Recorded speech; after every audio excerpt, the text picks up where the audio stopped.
Thank you guys for joining me on the Every Ray Living channel. You already know it is your girl Rayette. Welcome. First and foremost, I want to say Happy New Year to you guys. I hope you enter 2021 in the best of health with a positive attitude moving forward. So that said, Happy New Year. Let's get off into what this video is about today. First and foremost, I want to ask you guys a question. Have you ever received a gift you didn't think you wanted and you didn't think you needed until you received it?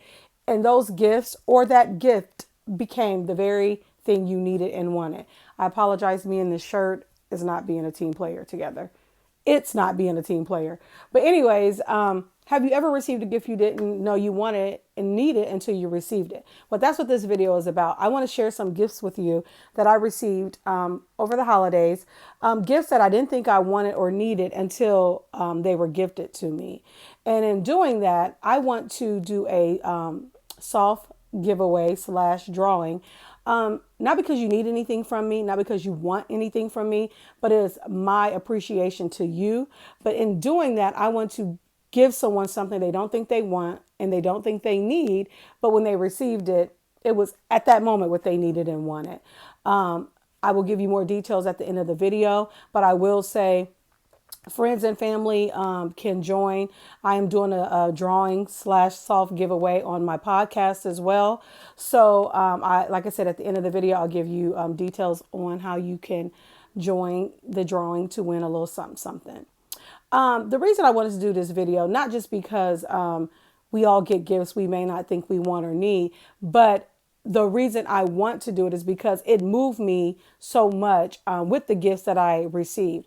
A couple of the gifts I didn't even know existed. And when they were, given to me, I was very, very overjoyed. Now, you may say, why are you being so dramatic and over the top?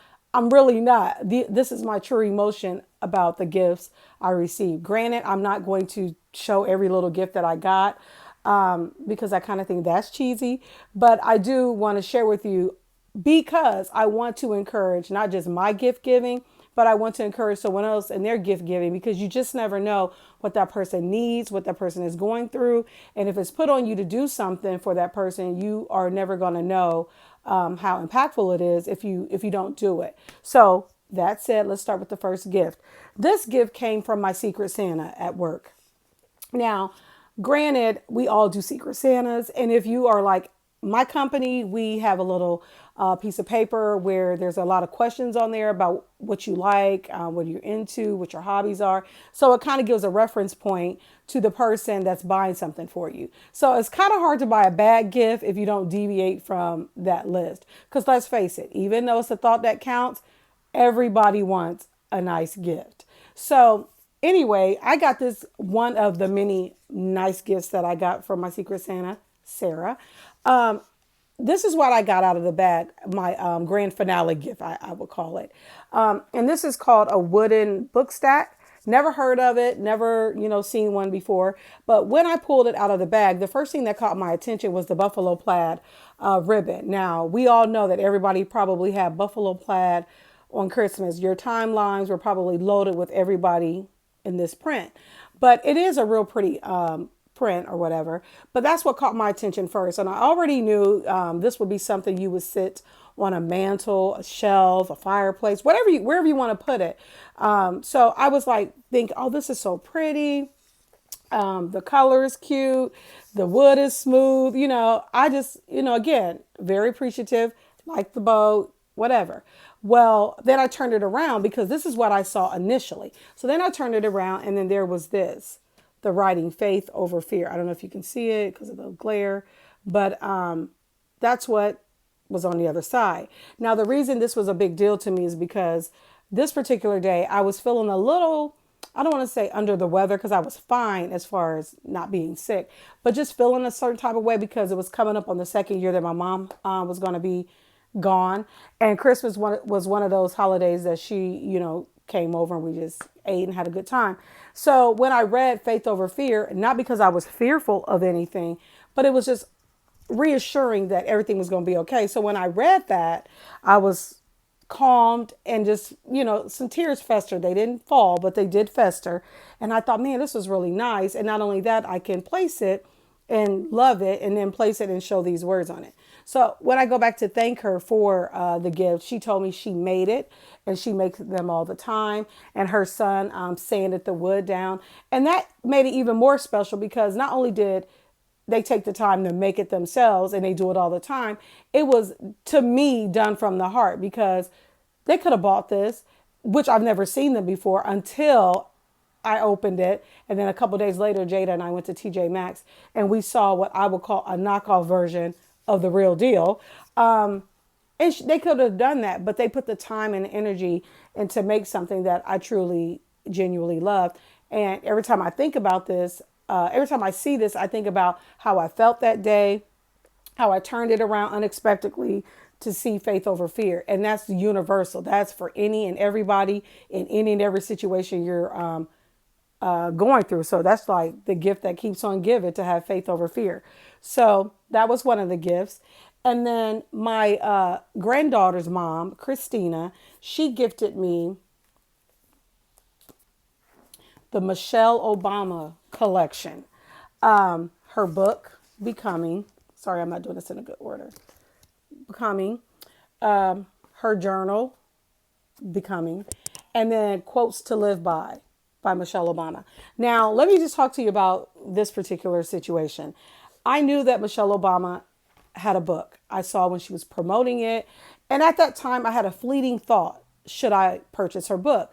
But I didn't because in my mind, I felt like I knew a lot about Michelle Obama that I didn't need to read her book. Why I thought that, I don't know.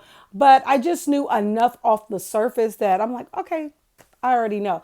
Kind of like a movie. When you watch, well, pre-COVID, you see movie premieres and you look at it and you watch the trailer and you're like, oh, I already know how this is going to end. ... Tyler Perry. His movies are so predictable. Some of them are good, but some of them are so predictable that I don't ever feel like I need to watch it. And so that's kind of how I felt about Michelle Obama. Not predictable or anything, but I just kind of felt like I knew her story. But anyways, every time I would go to the grocery store, I would see that book sitting out. And again, still thinking, no, I don't need to buy the book. I already know. And I love Michelle Obama. I just, for whatever reason, just didn't think I had an interest in reading her book. Well, I get these books and I was overjoyed. One, because I knew it was a sign. I probably did need to get her books. But not only that, I didn't know that she had a journal and I didn't know she had quotes to live by. And among the little collection of books Christina got me, she got me this plush blanket. And mind you, everything is color coordinated. And this coffee mug, which is my favorite and I have used so many times since I've received it. And it says, with God, all things are possible, Matthew 19:26. So again, how could you not like a coffee mug? And we'll talk about that another day because I did have issues with coffee mugs just because of a horrible gift exchange experience I had. Later video, we'll talk about it. But anyways, getting back to the journal, getting back to why I didn't realize I wanted these particular gifts and come to find out I needed and wanted them at the same time. I journal a lot. If you've watched some of my videos previously, I talked about I journal. I showed you a few of my journals and explained the seriousness and importance of journaling. So you could check that out if you want to. Click subscribe and share. But anyways, I start reading into this before I start reading the book. And I haven't got all the way through the book, but I have read enough to where I know you did not know nothing about Michelle Obama, not in the light that you thought you did. So anyways, getting back to the journal, this blew me away. Now, I know you're saying, how did it blow you away, Rayette? You journal, you have journals. What's the big deal about this one? Oh, a lot. So just for time's sake, I'm going to speed past some of the emotional roller coasters I went on when I was looking into this journal. First and foremost, when you get a journal, it has a couple things going on. You'll either get a journal where it's blank. There's nothing in it. You fill in everything. There's nothing to like lead you into what you want to write about. And sometimes that's a hard thing with people who don't want to journal or don't know how to journal. They're like, what do I write down? What do I put? So it's always good to have some form of a navigation tool to get you going. So some journals don't have that. You just got to start jotting down stuff. Then there's journals that have scriptures at the bottom, and then it has where you can find that scripture and more scriptures in the Bible. So that's a good starting point because it gets you in a zone. And then you have journals like these. And the first question on this journal, and I'll be very transparent, I started writing in this journal December 26th. So I got started right away. So the first question was, what's your story and how have you learned to embrace it? Now, again, I am 46 years old. I have 4 children, 3 boys, 1 girl, and 6 grandchildren. So I have some stories. I've lived some life. Had a good life, but nobody's perfect. Nothing is perfect. The good news is I've never been a drinker, never been on drugs or anything like that. So I'm blessed in that area. So when I say I've been through things, I want to make it clear, not those kind of things, but we've all been through something. So when it says, what's your story and how have you embraced it? I was like, wow, that's a good question. And so, to be honest, I wrote in there, sometimes I'm still trying to figure out my story. And you would think having 4 children, 3 young men, a young lady, 6 grandchildren, 46 years old, you would think I could say, well, this is my story. This is yada, yada, yada. No, it actually made me think that much more deeper. What is my story? And sometimes I'm just starting to figure out like who I am outside of being a mom and a grandmother and a woman who works and all that good stuff. Like there's so many layers to us. But I think we get caught up in being a mom, a wife, or whatever that you kind of like forget who you are. So when you get a question like this, you're like, I don't know. I'm still trying to figure it out. And that's kind of how I felt when I read that. And so, like I said, I put sometimes I'm still trying to figure it out. And then the next question was, where did your story take a turn? A sudden turn, to be exact. And again, when you've lived life, you have children, you have grandchildren, you're a certain age, you can start thinking of a million things where your life started taking a turn. And it made me start thinking, was it when my Aunt Mariah died? Was it when I graduated high school and I was, just freshly pregnant? Was it when I had my second child, when I had my third child, when I had a miscarriage at 4 months and that was traumatic? Was it when my good friends were killed? Was it when my little cousin passed away? Was it when the girl I work with at work, took her own life? When did it take a turn? Because there's so many things that made my life shift. So again, I thought in my mind, I always go back to having guilt for taking a second shift job that allowed my kids to kind of like be at home for the most part by themselves. And that's the first thing I wrote because that's the first thing that comes to my mind when I think about my life shifting, because it did take a turn because, I don't recommend parents, especially single parents, taking second shift jobs without a reliable babysitter, somebody that's going to be there and supplement you. I just don't recommend it because too many things can and will go awry. So I just started writing down so many other things after that because all the things I just named to you were some of the things that I put in here because was it this? Was it that? And again, you have so many things in your life that can take turns. You really don't know which one was which. But I guess in all honesty, if I had to say, it probably would be me taking that second shift job because that is the outcome that kind of affected me and my kids the most. So the next question was, do you have any favorite quotes and capture 3 of them? Now, your girl just can't follow directions and do 3. I did a little extra, not too many extra, but the first quote was, when the student is ready to learn, the teacher will appear. I heard that first from my friend. She told me that. Never had heard it before. Never seen the quote before. I don't know where I was living, but it is true. When I was ready to go back to college and ready to do certain things in my life and, take on different things that I was afraid to take on, it seemed easy. It was almost like what took me so long, what was I afraid of? But that's true. When you're ready to do something, everything that you're afraid of, all the resources are right there. It's just about how serious you are when it comes down to it. This one comes from my aunt. I don't know if she made it up, but I heard it so much, I feel like she did. Damn a bird that can sing and don't. Louise Jackson would say that all day, every day. And what that means is basically what it sounds like. Damn a bird that can sing and don't. It's a metaphor for everything. If you can say you can do all these things, but you're not doing them, what's the point of saying you can do it? It's like if you can help people and you're constantly saying you can help people, but you don't, what's the point? So it kind of goes back to, if you're going to do it, do it. If you're not, be quiet. Don't talk about it, be about it. And you hear a lot of people do a lot of talking about what they do and how they do it and all that. But that's a whole nother podcast, YouTube video. But yeah, that's what that's all about. And then the other one is from my mom, when I can spell able. Now, I always think this is funny, but it's so much a truth to it. I remember asking her for something a long, long, long time ago when I was younger, and she said, I'll buy it when I can spell ABLE. And I asked her, what's that? Now, granted, we know how to spell able, and we know that that spells able. But the way she said it, it kind of took on a whole different word and a whole different meaning. And it was just what she said, when I can spell able. When I am able to do it, I will. And again, we all need to start adapting that, because sometimes we go above and beyond helping and doing stuff that we're not able to do. We may have this thing where it's expected of us to do it, but if you can't do it, you shouldn't do it until you're able to do it, because the only person that's going to hurt in the end is you.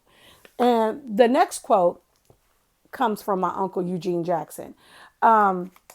He would say, where two of you are the same, one of you aren't necessary. Where the two of you have the same thought process, rewind. Where the two of you have the same mindset, like everything he says, you agree with, and vice versa. Or in a friendship, there's never no pushback. You just always rocking with that person. He said, where two of you are the same, one of you guys aren't necessary. And that's true. Granted, you do need to be in agreement on certain things, especially when you're in a unit, you're in a marriage and all that. You do have to have some kind of common ground. But if you're that person that's yes, yes, yes to everything, and everything is okay, even though it's really not okay, what are you there for? It's kind of like I tell my daughter and my kids, they're not perfect. They're not going to get it right all the time. But like I always tell them, if you're in a situation where both of you guys are doing the same thing, nobody's helping one another come up, whatever, someone isn't necessary. So when he said that, it just, made so much sense for everything in my life. If I'm in a situation or a bad situation and no one's giving me, an exit or helping me find an exit, we're just all in it, making a horrible decision, one of us ain't necessary, because we don't need help doing bad by ourselves. So that's what that meant. And I'm not even going to edit the tongue tiedness that I got, because it's not that deep. And the last one is a scripture, and it's, no weapon formed against me shall prosper. In his name, amen. And I say that every day, all day, about my kids, about my grandchildren, friends, and family. No weapon formed against us, it shall not and will not prosper, in his name. And that's universal. That's something that you don't have to say once a day, once a year. I mean, it's universal. It doesn't have an expiration date on it. But that's what I say for everything and everyone that I love and care about. Because with him, all things are possible, and nothing will hurt you as long as you know that he's there to protect you. But not to get off into that, but this journal helped me look at things in a way that I really hadn't looked at them before. And had I not received that gift, I probably wouldn't have been able to open my mindset, look at my story. What is my story? Work on my story. I probably wouldn't have been introduced to a different part of myself had I not received this gift that I didn't think I needed or wanted. And the book was definitely something I needed and wanted, because I just, in a little bit of reading that I've done, it's been so enlightening, and I just get so excited about when I get those few moments to sit down and read and relax. So all that to say, I got so many gifts that I didn't think I want. I got an air fryer, and you guys, we're going to cook some meals on that. And yes, I am that person that now that I have an air fryer, I am looking down on everyone. But I'm that girl that haven't had a microwave either for almost 15 years. So an air fryer is a pretty big deal. but I didn't think I needed one and I didn't think I wanted one either. But stay tuned for more videos on that. But getting back to the drawing, I want you guys to either email me, I'm sorry, direct the message. Why can't I talk today? Pause. Let me get a drink of my Canada Dry. I want you guys to either private, DM message me on Facebook, or you can go to the Instagram and do it. I'm new to all this, so if there's an easy way, I'm open to it. But I'm old school, so that's just easier for me because I can see them and get right to them. And all you got to do is tell me what episode you watched and you like, that you had a takeaway from, or you want to see me do again, or what podcast you listened to that you like, what was a takeaway, what you got. So if you even want to give me some ideas on something to talk about or do or whatever, let me know. And all I'm going to do is go through all the people that put their information, well, their comments in my direct messages or Instagram messages, or however you want to get to me. All I'm going to do is go through them and read them all, put you guys' name in a box, and Jada, my daughter, I'm going to have her pick the name. And if you don't want me to say your name on here or on my podcast, just tell me, keep it discreet. It's not that big of a deal to put my name out there. That's fine. If you're okay with me just doing your initials, I'll do that too. If you don't want me to say anything, I won't do that either, because I'm all about people's privacy and being mindful that everybody don't want their name and all that good stuff out there. So just let me know. And then you have till the end of January. So I'm going to I would say go ahead and have them done by the 27th. And then on the 30th, I'll read who won. And then you can give me your information on how to send whatever I'm going to send to you that way. That way we keep everything private and all that good stuff. And you don't have to give me your personal information unless I know you, and then I'll know where to find you and locate you to give it to you. But outside of that, that's all you do. Keep in mind, I am not Beyonce, so I probably wouldn't expect thousands of dollars and Louis Vuitton gear and all that good stuff. But it is going to be something nice that I will receive, that I would give to someone else, or I wouldn't mind receiving, or I would buy for myself. So with that said, I hope to see you guys in the drawing, and good luck. And thank you guys for joining me. And you guys have a blessed, beautiful day.